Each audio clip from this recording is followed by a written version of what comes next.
हुकूमत के मुजव्वज़ा काले कानून, CAA और नापाक मनसूबा NPR और NRC के खिलाफ मुल्कगीर मुजाहरा जारी है। दानिशमंद हजरात अवाम को इससे आगाह करने के लिए मुल्क के तमाम रियासतों में अपना इजलास करके उनको बेदार कर रहे हैं।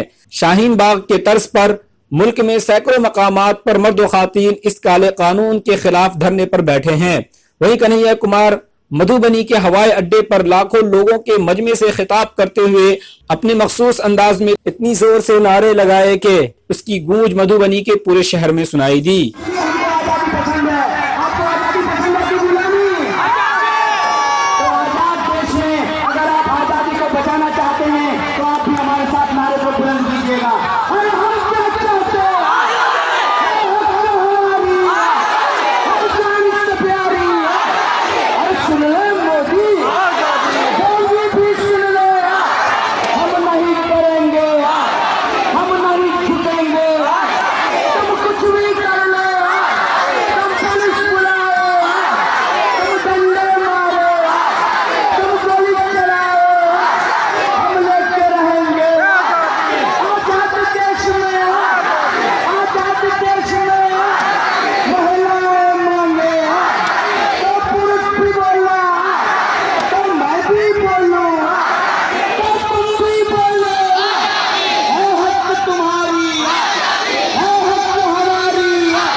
बहुत बहुत धन्यवाद। Thank you.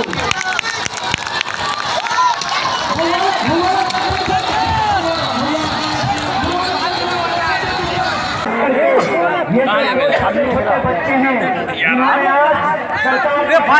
वीडियो देखने को इसको मैं अपनी शुभकामना देता हूँ, इसको धन्यवाद देता हूँ। दोस्तों